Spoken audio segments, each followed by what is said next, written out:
Alors, encore une fois, merci et bienvenue d'être parmi nous.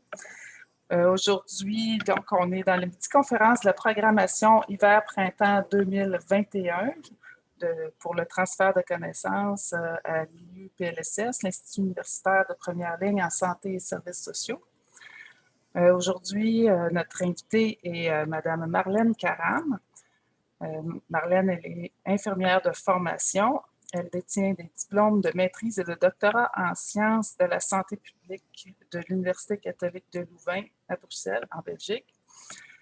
Son sujet de thèse a porté sur la collaboration interprofessionnelle et la continuité des soins entre les services d'urgence et la première ligne de soins en Belgique francophone.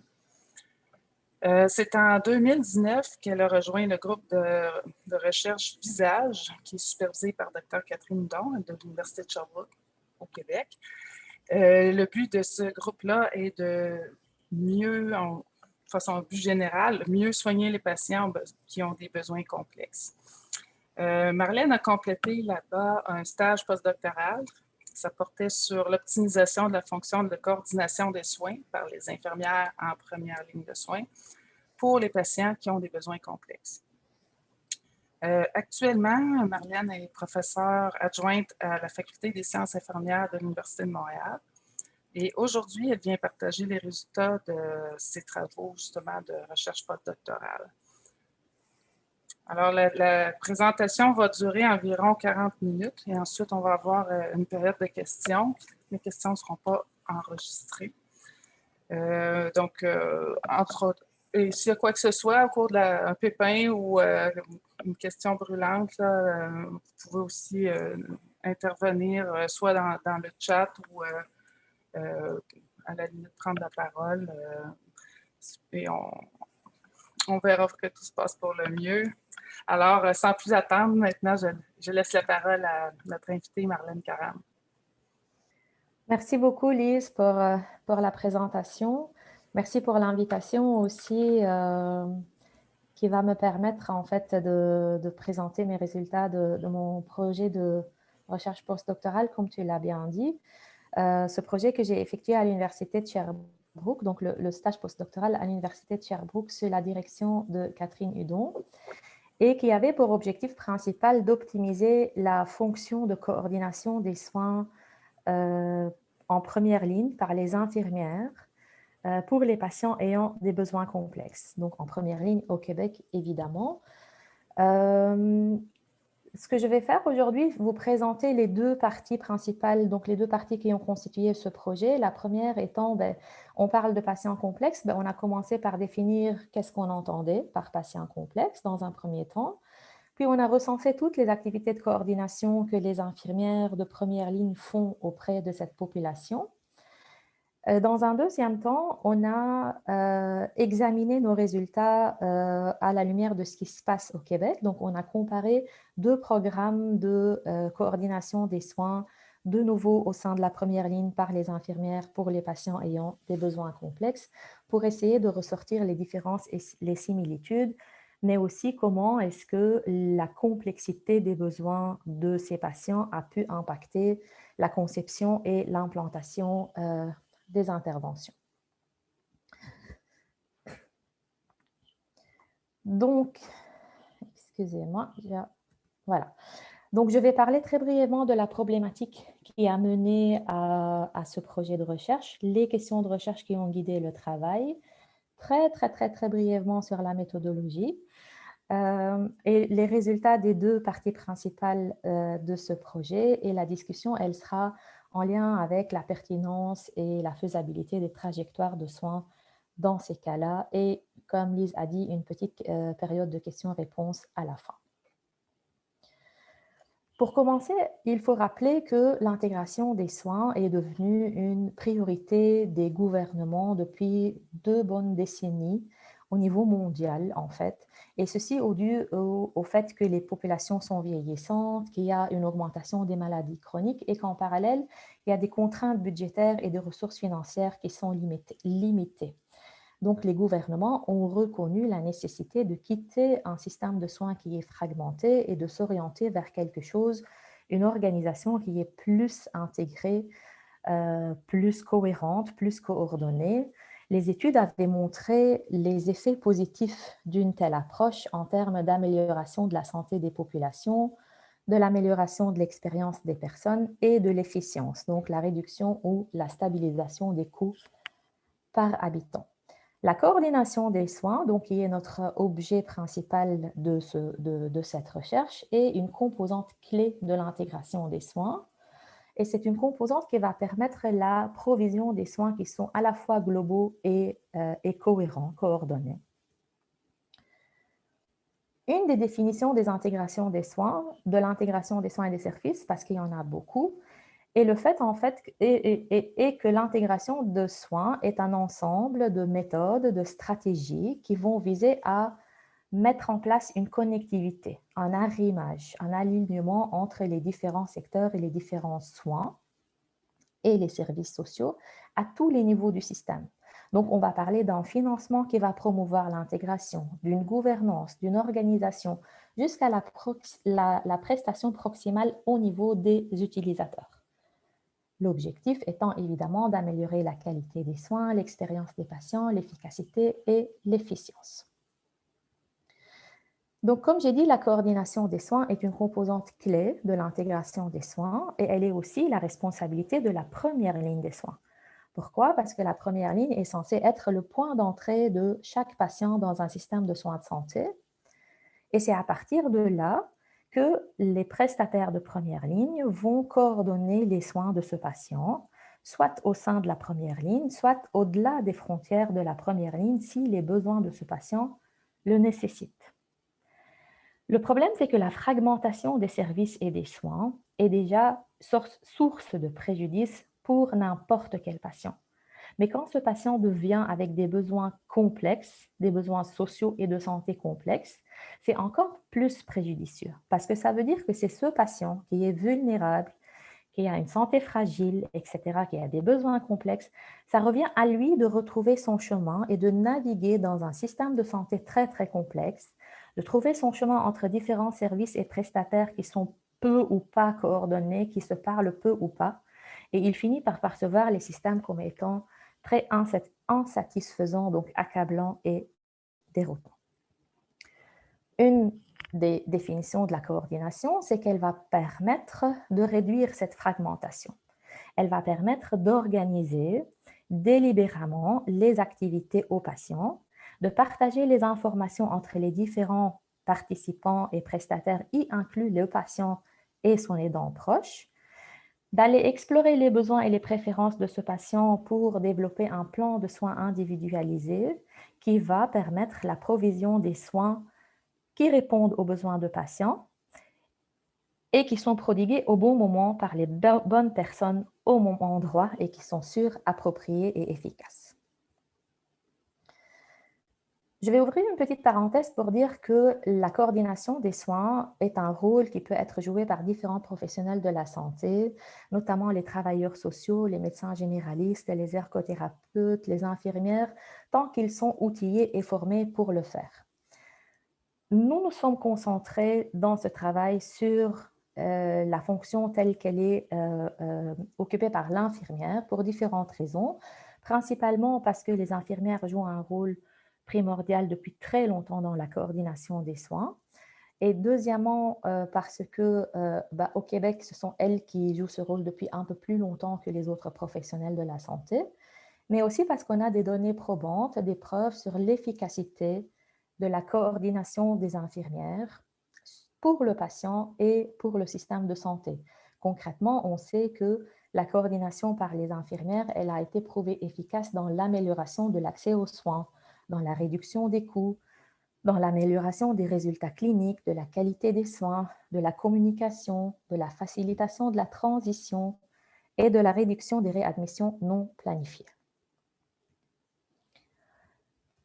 Le problème, c'est qu'à date, on ne sait pas exactement qu'est-ce qu'elles font concrètement. On sait qu'elles font de la coordination des soins, mais qu'est-ce que ça veut dire?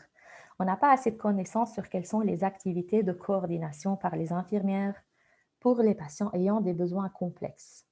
Et il n'y a pas un consensus mondial autour d'un modèle conceptuel unique de coordination des soins. Donc, la première question de recherche, c'était de savoir quelles sont ces activités qu'elles font, les infirmières, spécifiquement pour les patients ayant des besoins complexes et spécifiquement en première ligne. Par après, mais finalement, qui sont les populations cibles? On parle de patients complexes, mais qui sont-ils? Donc, il fallait les identifier aussi. La deuxième partie de ce projet est partie du constat qu'au Québec, il y a eu différents projets de coordination qui ont été initiés depuis une bonne dizaine d'années en première ligne au sein des GMF, qu'il existe des différences et des similitudes évidemment entre les différents programmes de coordination, mais on est aussi parti du postulat qu'il doit quand même y avoir un tronc commun malgré les différences. Quelles sont les similitudes, quelles sont les différences, mais aussi quel est le tronc commun qui est transversal, qui est commun à tous ces programmes de coordination, indépendamment de qui est la population cible à laquelle ce programme s'adresse. La deuxième question, c'est comment est-ce que les besoins complexes, donc la nature, les caractéristiques de ces besoins complexes, peuvent avoir un impact sur comment est-ce qu'on conçoit le programme d'intervention et quelles sont les activités qu'on y inclut. Pour répondre aux deux premières questions de recherche, on a effectué une revue de littérature, un examen de la portée, et pour répondre aux deux deuxièmes questions, donc les similitudes et les différences, on a effectué une étude de cas comparative de deux programmes de coordination au Québec. La première partie, donc la revue de la littérature, elle a fait l'objet d'une publication qui vient de sortir très récemment dans l'International Journal of Integrated Care. Donc, pour rappel, la première question qu'on s'était posée, c'est quand on parle de besoins complexes, ça veut dire quoi? Donc, ce qu'on a fait, c'est qu'on a recensé beaucoup de littérature qui décrit les besoins complexes et on les a classés en 6 domaines de vulnérabilité. Donc, on a un domaine de vulnérabilité physique, un domaine de déficience cognitive, de vulnérabilité sociale, un état de santé mentale précaire, les caractéristiques de l'individu et la trajectoire de vie et de santé. La colonne de droite, que vous voyez ici, elle vous explique les composantes de chacun de ces domaines de vulnérabilité. Donc concrètement, quand on parle de vulnérabilité physique, on parle de maladies chroniques, de polypharmacie, de déficience. Quand on parle de caractéristiques de l'individu, on a par exemple la faible littératie en santé, mais on a aussi l'âge avancé, on a la culture, l'ethnie, etc. et ainsi de suite. Donc les besoins complexes résultent de la connexion, de l'intersection, en fait, de la combinaison de deux ou plusieurs domaines de ces vulnérabilités. Elle peut par exemple résulter de la combinaison de la vulnérabilité physique plus une vulnérabilité sociale, et ainsi de suite, ou alors de la sévérité dans un domaine de vulnérabilité. Par exemple, un trouble mental sévère, ou alors le passage à une transition vers un stade de soins palliatifs. Nous avons aussi constaté que les patients ayant des besoins complexes pourraient aussi devenir des utilisateurs fréquents des services de santé, donc des patients coûteux, et on les a inclus dans les définitions des patients ayant des besoins complexes.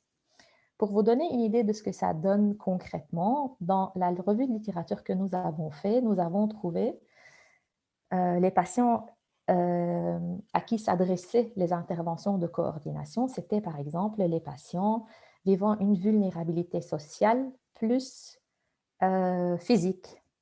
Un trouble mental sévère, c'était les personnes souffrant de troubles mentaux courants ou sévères plus une vulnérabilité physique. Les personnes âgées, donc les caractéristiques individuelles, plus la vulnérabilité physique qui est les maladies chroniques. Les personnes âgées avec différentes vulnérabilités plus une utilisation importante des services de santé, la transition vers la fin de vie, le stade de vie palliatif, et les grands utilisateurs de santé. Donc, c'était ces 7 catégories les patients que nous avons identifiés dans la revue de littérature. Maintenant, la deuxième question, c'était finalement quelles sont les activités de coordination que les infirmières font pour les patients ayant des besoins complexes. Nous avons catégorisé, nous avons classé ces activités en 3 catégories principales. il y a les activités qui ciblent le patient et ses proches que l'infirmière fait en étroite collaboration avec l'équipe interdisciplinaire. Il y a les activités qui vont permettre cette connectivité. Souvenez-vous, on a parlé de connectivité entre le patient et les services et les prestataires des soins. Et il y a les activités qui vont cibler l'équipe interdisciplinaire ou multidisciplinaire. Concrètement, les activités qui ciblent le patient et sa famille, donc évidemment les trois familles sont interconnectées et forment un tout.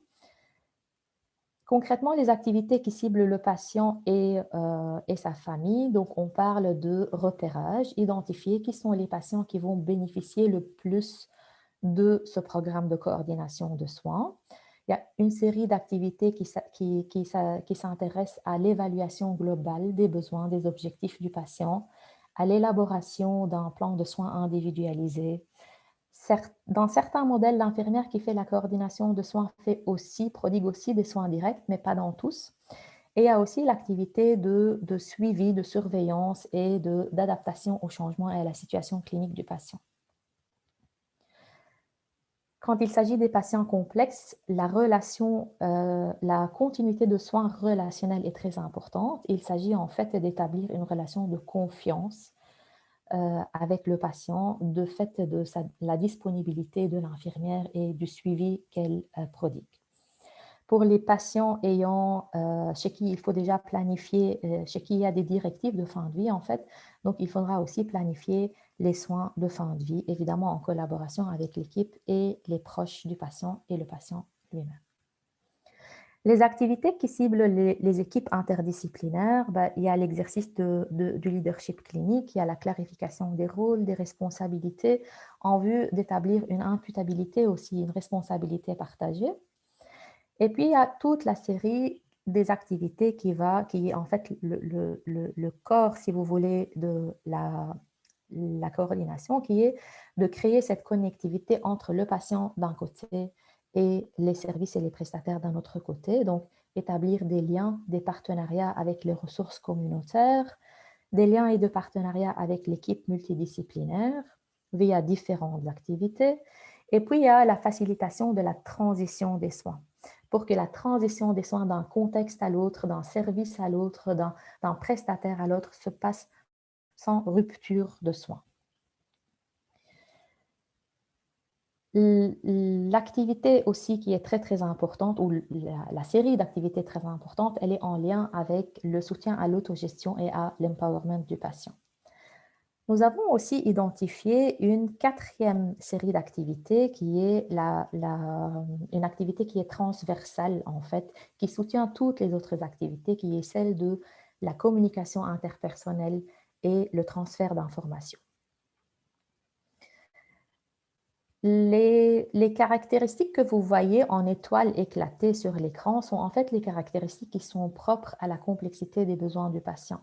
Concrètement, du fait que les besoins sont complexes, l'infirmière doit adapter la fréquence et l'intensité de son intervention. Elle peut aussi faire des visites à domicile pour l'évaluation, etc., pour les soins, les activités de coordination peuvent se faire dans des visites à domicile et évidemment, la continuité de soins relationnels, elle est importante dans un contexte de complexité. Donc, voilà, ça, c'était les résultats donc, de la première partie de ce travail qui a résulté d'une revue de littérature. Souvenez-vous que la deuxième partie, c'était de répondre à la question de, au Québec, quelles sont les similitudes et les différences qui peuvent exister entre deux projets de coordination, plutôt programmes de coordination des soins, si les deux s'adressent à des patients ayant des besoins complexes, si les deux sont implantés dans des GMF. Et en dépit des différences et des similitudes, plutôt des différences, quel est le tronc commun d'activités de coordination qu'on pourrait ressortir et comment les besoins complexes des patients ont pu impacter la conception et l'implantation du projet. Donc, nous avons effectué, comme j'ai dit, une étude de cas comparative, le cas étant le programme en soins qui répond aux critères déjà mentionnés, donc par les infirmières dans un GMF pour des patients ayant des besoins complexes.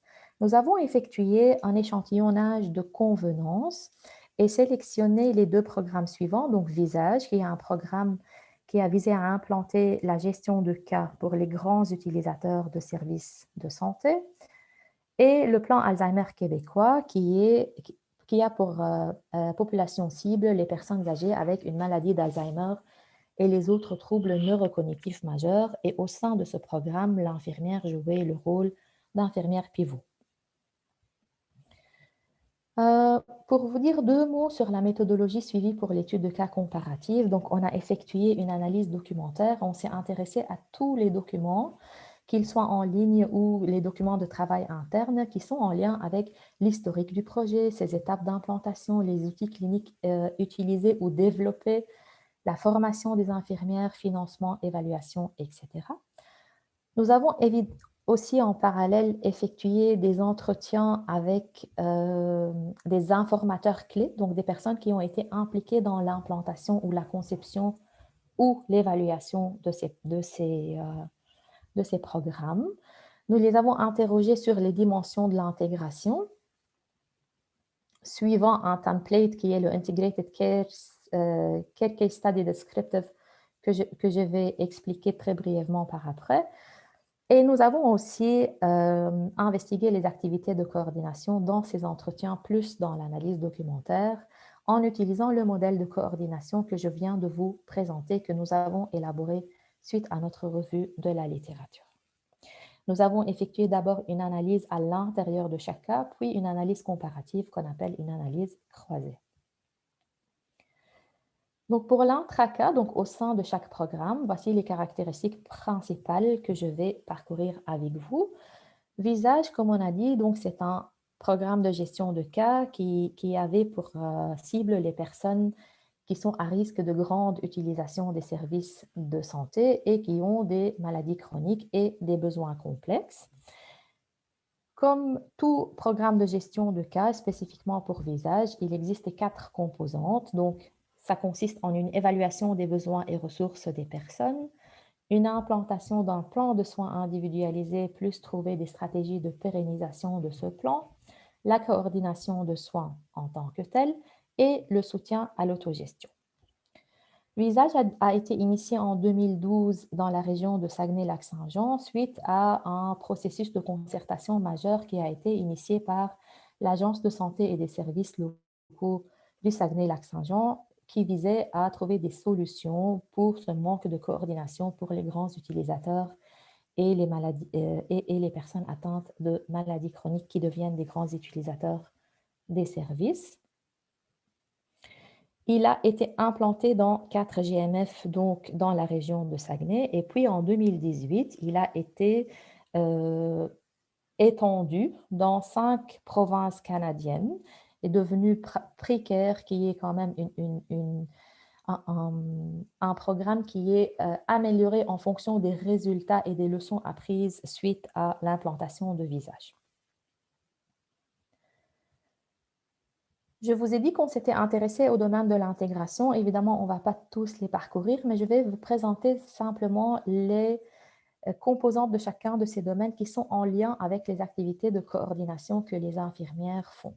Donc, au sein de Visage, le repérage, l'identification, le recrutement des patients s'est fait principalement via des données administratives. Donc, les listes qui ont été générées par les bases de données du CIUS, où on cherchait les patients qui ont eu 3 visites ou plus au service d'urgence et ou hospitalisation durant les 12 derniers mois. Cette liste qui a été générée, elle a été soumise pour un jugement clinique des professionnels de la santé du GMF et ils ont choisi 30 patients à inclure dans ce programme sur base de, on pense que ce sont les patients qui vont en bénéficier le plus, 30 patients par GMF. Une fois ces patients repérés, une activité principale des infirmières était de procéder à une évaluation globale des besoins, qu'ils soient physiques, médicaux, psychosociaux, économiques, etc., culturels, etc., et les ressources qui sont disponibles. Donc, ça pourrait se faire en consultation dans un GMF ou à visite à domicile. Une autre responsabilité majeure, c'était à la suite de cette évaluation d'organiser une réunion interdisciplinaire qui va impliquer toutes les personnes, les professionnels et les services, enfin les professionnels de santé qui vont être amenés à être impliqués dans les soins de ce patient. La réunion interdisciplinaire consistait à établir, développer un plan de soins individualisé avec toutes ces parties prenantes et surtout en présence du patient et de son aidant proche si le patient le souhaite. Donc, c'est une sorte de contrat informel en fait entre les différents prestataires et aussi entre les prestataires et le patient. L'infirmière jouait aussi un rôle dans la facilitation de la transition, que ça soit au sein de la première ligne ou entre la première ligne et les services spécialisés, passer des coups de fil, prendre des rendez-vous, s'assurer que les rendez-vous ont été respectés, que le patient y a été, faire un suivi auprès de lui, etc. L'infirmière avait aussi une responsabilité en termes d'engagement du patient dans le processus de décision partagée, que ça soit de par son implication dans le plan de soins interdisciplinaire ou fixer les objectifs avec lui. En parallèle, je voudrais aussi signaler qu'il y avait des patients partenaires qui ont été impliqués dans les différentes phases de la recherche, donc de la conception de visage. L'autogestion, comme j'ai dit, est une composante essentielle de tout programme de gestion de cas. Ici, spécifiquement pour visage, les infirmières, en plus, ont eu une formation à l'entretien motivationnel et à des approches qui vont viser à accroître l'efficacité personnelle, l'empowerment du patient, etc., dans le but de promouvoir cette autogestion. Et une attention particulière a été attribuée aussi aux besoins des aidants informels de ces personnes. De manière globale, les objectifs de visage étaient en lien avec le quadruple aim de l'IHI, à savoir meilleure santé, meilleure expérience du patient, meilleure expérience du prestataire et réduction du coût. Il n'y a pas eu de collecte de données au quotidien, mais il y a eu différentes études qui ont évalué ce programme. Et finalement, pour parler d'innovation, le programme était innovant dans le sens où il a créé des nouveaux rôles et de nouvelles responsabilités aux infirmières. C'est le premier programme au Québec qui développe la gestion de cas pour les infirmières du GMF. Il a été innovant de par l'implication des patients et dans la recherche et dans leurs soins et la planification de leurs soins, mais aussi par le fait qu'il y a eu un développement des communautés de pratique qui sont une sorte de réunion entre les différents professionnels de la santé qui expérimentent ces nouvelles responsabilités et ces nouveaux rôles et qui partagent les trucs et astuces et les bons coups et les bonnes expériences. Donc, si je reprends notre modèle de coordination des soins et que je compare ou j'essaie de situer où était l'emphase des activités de coordination dans Visage, on retrouve que l'infirmière avait un rôle principal dans l'évaluation, dans le développement du plan de soins et dans la création de cette connectivité dont on a parlé assez longuement et dans le soutien à l'autogestion. Évidemment, il y avait aussi le suivi, la surveillance et l'adaptation du PSI en fonction des changements. Juste vérifier le temps. Ouais. Pour passer au deuxième programme qui a été étudié, donc c'est le plan Alzheimer québécois que vous allez voir qui est quand même très, très différent de Visage, déjà de par sa conception même, parce que le PAC, c'est une initiative ministérielle. C'est un plan d'action ministériel qui a été mis en place pour la maladie d'Alzheimer et les troubles neurocognitifs majeurs et qui est parti du constat qui est parti du fait que ces maladies sont devenues une priorité pour le gouvernement de par leur prévalence dans la société et de par leurs conséquences et pour le patient et pour son aidant informel et pour le système de santé. Donc, pour retracer vite fait l'historique, c'est en 2007 que le ministère a demandé à un groupe d'experts d'élaborer des recommandations pour améliorer les services actuels à cette population cible. En 2009, le groupe d'experts rend son rapport. Il est constitué de 7 actions prioritaires plus 24 recommandations. vous voyez que les 7 actions prioritaires qu'on voit sur l'écran, elles s'étendent sur le continuum de soins en partant de la sensibilisation, de l'information, jusqu'à planifier les soins de fin de vie en passant par la formation du personnel soignant et la recherche. Ce qui nous intéresse particulièrement pour ce travail, c'était l'action prioritaire numéro 2, qui est assurer l'accessibilité à des services personnalisés et coordonnés d'évaluation et de traitement. Concrètement, ça voudrait dire augmenter la capacité de la première ligne à assurer un diagnostic précoce des- de la maladie d'Alzheimer et assurer un suivi à partir de là, le tout étant dans une approche interdisciplinaire où c'est l'infirmière qui joue le rôle de l'infirmière pivot. La trajectoire de soins qui était recommandée dans ce rapport, pardon, ressemblait à ceci, donc en partant d'un problème de mémoire perçu, le patient qui se présente au GMF ou qui est référé au GMF, il y a une évaluation conjointe par le médecin et l'infirmière. Et à partir de là, ils vont assurer la référence, l'aiguillage de ce patient, soit vers des services de première ligne pertinents, soit vers des services spécialisés aussi pertinents, évidemment, comme la clinique de la cognition, la clinique de mémoire, et le suivi est assuré en boucle en fonction de l'évolution de l'état du patient. Donc, suite à ce rapport, le ministère a lancé un appel à projet pour les GMF qui voudraient s'investir dans un projet innovant. Ils avaient la liberté d'imaginer le projet qu'ils voudraient tant que ce projet réponde aux objectifs, à savoir le diagnostic précoce et le suivi. 19 projets ont été retenus, englobant 42 GMF au total. C'était évidemment une phase caractérisée par une diversité des projets où les GMF ont su expérimenter des changements de pratiques cliniques, ont développé des outils cliniques et en parallèle, il y avait une évaluation continue qui visait à identifier les meilleures pratiques dans le but de les retenir pour le déploiement plus tard du programme.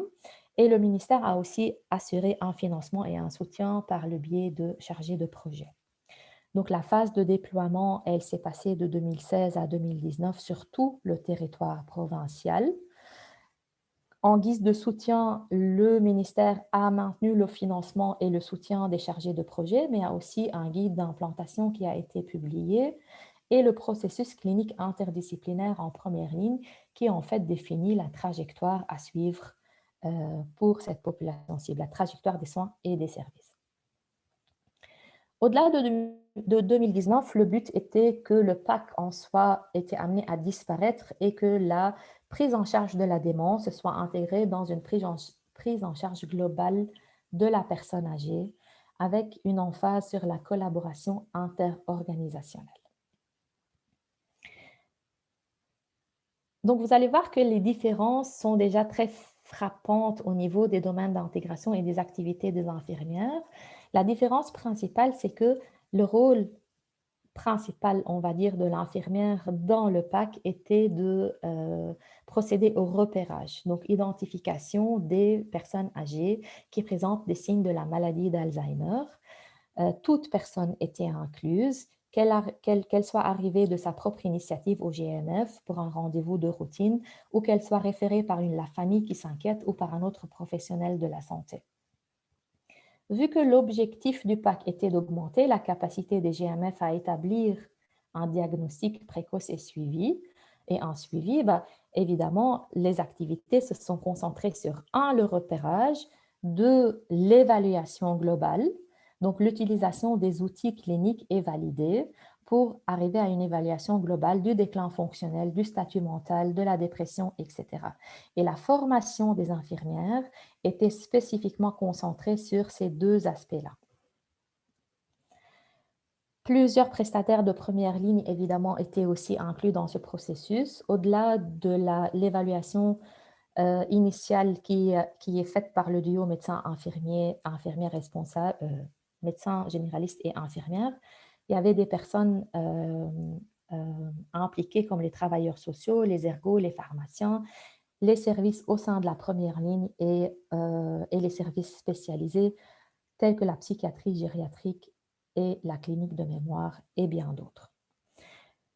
L'autre différence principale, c'est que bien que le PAC vous promeut l'autonomie, l'indépendance, la participation des patients, etc., l'autogestion était parfois difficile à opérationnaliser, ce qui est tout à fait compréhensible vu le statut fonctionnel et cognitif des patients. En parallèle, l'aidant proche est considéré comme étant un partenaire très précieux, un partenaire à part entière. Il est même inclus dans la surveillance clinique et il a droit à des surveillances, à des services lui-même psychoéducationnels et de soutien. La collecte des données s'est principalement concentrée sur la formation des infirmières, donc à l'identification et à l'évaluation, et des indicateurs de processus. Le PAC est innovant dans le sens où il a permis d'introduire d'autres personnels qu'on ne voyait pas souvent fréquemment dans les équipes, dans les GMF, par exemple les travailleurs sociaux qui ont fait leur premier pas dans les GMF. Et puis, la collaboration avec les ergos, les pharmaciens. Il est aussi innovant en termes de gouvernance parce qu'il a combiné l'approche top-down et bottom-up. Souvenez-vous que les 19 projets pilotes, c'était eux qui avaient à la base proposé des projets innovants et on est parti de leurs propositions pour procéder au déploiement sur le territoire provincial. Si je reprends de nouveau ce modèle de coordination, où est-ce qu'on situe les activités de coordination principales des infirmières? Ben, évidemment, au niveau du repérage et de l'évaluation globale. Aussi du suivi, vu que la trajectoire de soins avait prévu aussi un suivi régulier, et la fameuse connectivité et du patient et des services. Voilà, j'arrive à la discussion. En 5 minutes, la discussion, je voudrais l'aborder sous un ou deux points principaux, à savoir que les résultats ont permis d'identifier comment les caractéristiques des besoins complexes ont un impact majeur sur la conception du programme de soins. Concrètement, ce qu'on a vu, c'est que PAC, la population, elle a des besoins complexes, mais ce sont des besoins complexes qui sont homogènes. Donc, on a un problème de santé dominant qui est celui de le problème de mémoire qui est perçu.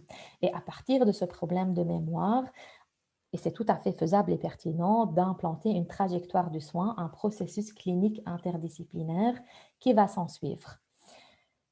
Dans le même sens idée, la formation des infirmières, les outils cliniques utilisés et développés se sont concentrés aussi sur, on part de ce problème de santé dominant, on identifie les patients qui l'ont, on fait une évaluation globale et puis on suit la trajectoire des soins. Ce qui facilite aussi le processus de référence de ces patients, c'est l'existence ou la présence d'un partenaire identifié au niveau des soins spécialisés. On sait que le patient atteint d'un trouble mental, un problème de mémoire, pardon, notre partenaire privilégié identifié au niveau des services spécialisés, c'est la clinique de la mémoire.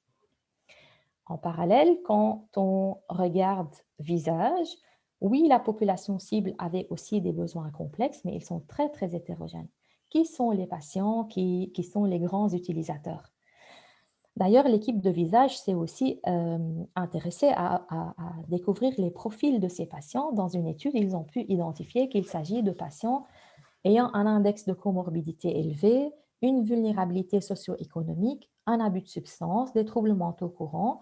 Donc, ils n'ont pas un problème de santé dominant, comme c'était le cas de PAC. Quelle est la faisabilité et quelle est la pertinence d'implanter une trajectoire des soins pour ces patients avec ces profils très, très hétérogènes? Par où commencer? Quel est notre point de départ? Qui est notre interlocuteur au niveau de la deuxième ligne des soins? Qui est notre partenaire dans les soins spécialisés? Difficile à identifier a priori. D'ailleurs, est-ce que ce n'était pas plus pertinent qu'on forme les infirmières à des aspects de la coordination, à des aspects à de la théorie de la gestion de cas, à des aspects de l'intégration au lieu d'essayer d'établir une trajectoire des soins pour une population aussi hétérogène. C'est ça le choix que l'équipe de visage avait effectué et effectivement, donc, la formation des infirmières avait été plus intense aux aspects de la coordination que les aspects d'une maladie bien spécifique.